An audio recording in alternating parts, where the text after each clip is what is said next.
చెప్పారు అందరికి నోటీసులు ఇస్తామని. ఆగండి సోనివిడి గారు. హర్ష్ కుమార్ గారు, కేఏ పాల్ గారు పిలుపునిచ్చితే వచ్చేసే పరిస్థితి కాదండి క్రైస్తవులు. ఓకే. ఎప్పుడు అసలు ఎన్నిసార్లు వచ్చారండి క్రైస్తవులు?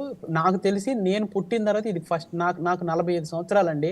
నాకు ఊహ తెలిసి this is the first time Andhra Pradesh లో ఇదే మొట్టమొదటిసారి ఇంత పెద్ద ఎత్తున రావటం. ఓకే, మొట్టమొదటిసారి. అది కూడా అవును. అక్కడికి వచ్చినప్పుడు కనీసం ఒక వాటర్ బాటిల్ ఇస్తటం కానీ, మీరు వీడియోస్ కొన్ని నేను మీకు షేర్ చేస్తాను. అక్కడ నుంచి మోకాళ్ళు వేసి చేతులు ఎత్తి ప్రార్థన చేసిన వాళ్ళు ఒక 1000 మంది ఉంటారండి. ఎవ్వరూ కూడా గవర్నమెంట్కి కూడా వ్యతిరేకమైనటువంటి నినాదాలు కూడా చేయలేదు అక్కడ. ఎందుకంటే మేము ఇన్స్ట్రక్షన్స్ ఇచ్చాం. తర్వాత హర్ష్ కుమారు, కేఏ పాల్ పొలిటికల్ పీపుల్. వాళ్ళు పొలిటికల్ గా మాట్లాడుకున్నారు. వాళ్ళు మాట్లాడితే రెచ్చిపోయే అంత అమాయకత్వంలో క్రైస్తవులు లేరంటారు. ఆ లీడర్షిప్ లేదండి. అమాయకత్వం లీడర్షిప్ లేదు. లేకపోతే నిజంగా సంతోషం. చాలా చాలా స్ట్రాంగ్ గా ఇది ఎట్టి పరిస్థితుల్లో మీరు ఇంతమంది వచ్చారు, ఎవరు కూడా అసలు కొంతమంది ఒకళ్ళు ఇద్దరు తాగిన వాళ్ళు కనపడితే కూడా మీరు ఆ మాట చెప్పినందుకు అభినందనీయం. చాలా సంతోషం. నిజంగా అన్నదమ్ముల లాగానే ఉందాం. మీరు ఆ మాట చెప్పినది మాత్రం నేను మిమ్మల్ని అభినందిస్తున్నా. ఫస్ట్ ఆఫ్ ఆల్ సరే, మిగిలిన అరిచిన వాళ్ళని గోల్ చేసిన వాళ్ళ నాకు సంబంధం లేదు. కానీ మీరు ఇప్పుడు సభాముఖంగా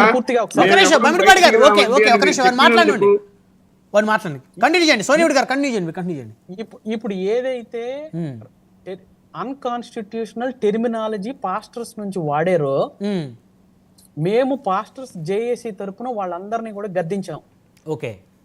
ఇక పైన ఇటువంటి, ఎందుకంటే బిబిలికల్ ప్రిన్సిపల్స్ అన్ని ఒకటి ఉన్నది మాకు కొన్ని, దాన్ని దాటి మనం ప్రవర్తించడానికి వీలు లేదు అనేది అందరికీ మేము ఇన్స్ట్రక్షన్స్ పంపించాం. ఆ తర్వాత మీకు ఎప్పుడు రాలేదు అటువంటి స్టేట్మెంట్స్. ఎక్కడ కూడా మేము అలాంటి వాళ్ళని ఇన్వైట్ చేయలేదు. ఎక్కడ కూడా అటువంటి వాళ్ళని మేము కలుపుకోలేదు. ఓకే. ఏంటి అంటే అటువంటి లాంగ్వేజ్ వాడిన వాళ్ళని ఎవరిని కూడా మేము కలుపుకోలేదు. కానీ ఈరోజు ఎవరు ఆచార్య గారు అంటున్నారు, మరి ఎందుకన్నారో తెలియదు, మిమ్మల్ని చర్చిలు కట్టుకొని ఇస్తున్నాము, ఫారెన్ ఏది డబ్బులు దోచుకొని ఇస్తున్నాము, వదిలేస్తున్నాము అని అంటే, చర్చిలు కట్టుకోవటానికి ఎవరో అంటే కొన్ని గ్రూప్స్ అనుమతిస్తే చర్చిలు కట్టుకోవాలా, గవర్నమెంట్ అనుమతిస్తే చర్చిలు కట్టుకోవాలా? ఈ భారతదేశం ఇచ్చిన నేను అన్నది ఆ ఉద్దేశం కాదు. హిందువులు మమ్మల్ని ఇబ్బంది పెడతారంటే మేము ఎప్పుడు కూడా ఏ విషయంలో కూడా అడ్డం రాలేదు అంటే హిందువులు మేము ఎక్కడ అడ్డు రాలేదు. మీ యొక్క అభిప్రాయాలకి వినండి సార్, మీకు బాగా తెలుసండి. ఇంతకు ముందు మన భారతదేశంలో మనకున్నటువంటి తెలంగాణ రాష్ట్రంలో, ఆంధ్ర రాష్ట్రంలో ఎన్ని చర్చిలు ఉన్నాయి, ఒక 20 ఏళ్ల తర్వాత ఎన్ని ఉన్నాయి? మేము ఎప్పుడైనా ప్రతి ప్రార్థన అక్కడ భగవంతుడే, ఇక్కడ భగవంతుడే, అందరం కొలిచేది భగవంతుడినే, పేర్లు వేరు మాత్రమే అని మేము కూడా ఎప్పుడూ కూడా ఏ క్రిస్టియన్, నాకు బోల్డ్ మంది స్నేహితులు ఉన్నారు, మేము అన్ని క్రిస్టియన్ పండగకి మేము కూడా విశేష చెప్తాం. మేము కూడా యేసుక్రీస్తు అంటే మాకేమి తప్పేం కాదు. ఆయన పేదలకు అందరినీ చేరదీశాడు. నేను ఎక్కడా వ్యతిరేకులం కాదు. ఈయన చనిపోగానే మమ్మల్ని ఎందుకు తిట్టారు అంటున్నాను నేను అనేది. అది అక్కడ కూడా ఒక చిన్న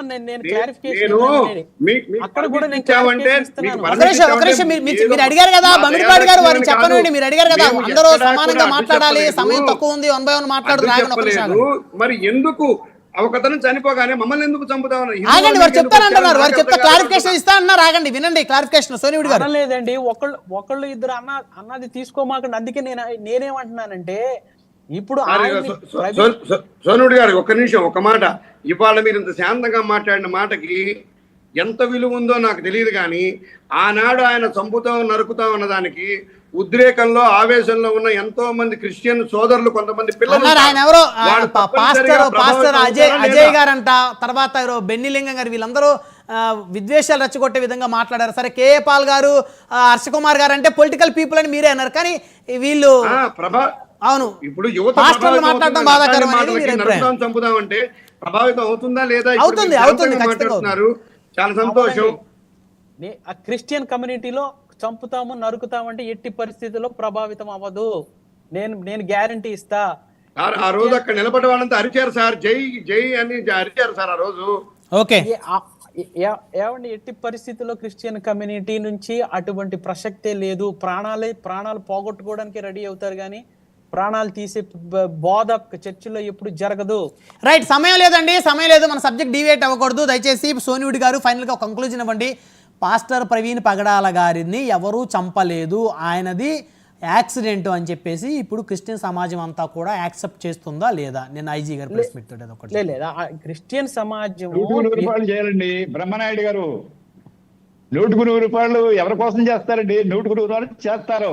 ఎవరో శాలస్వాదులు ఉంటారు, ఏది వాళ్ళ వ్యతిరేకిస్తే ఇప్పుడు వ్యతిరేకించే వాళ్ళ మీద కేసులు పెడతారు, అరెస్ట్ చేస్తారండి. చట్టాన్ని ఎవరైనా గౌరవించవలసిందే. చట్టాన్ని రూల్ ఆఫ్ లా అందరికి ఒకటే న్యాయం అండి. అంటే మాకు ఫోర్స్ ఉంది కదా, మాకు సంఘాలు ఉన్నాయి కదా, అంటే కుదరదండి అది. ఇప్పుడు ఎందుకండి మా విలేజ్ ఉంది, మేము చిన్నప్పుడు ఒక చర్చికి కరెంట్ వేయించాను ఎస్ఐగా ఉండగా 50 సంవత్సరాల క్రితం. ఓకే, అదే మా మిస్సెస్ సర్పంచ్గా ఉండగా వాళ్ళు అడిగితే చర్చ్ చేయాలంటే స్లాబ్ కట్టుకుంటాను 1,00,000 రూపాయలు ఇచ్చాడు మా అబ్బాయి. ఓకే, మేము ఉన్నప్పుడు పాత చర్చుడు కొత్త చర్చుడు. ఇప్పుడు 15 మందిరాలు ఏర్పడేయండి, ఏది ప్రార్థనా మందిరాలు.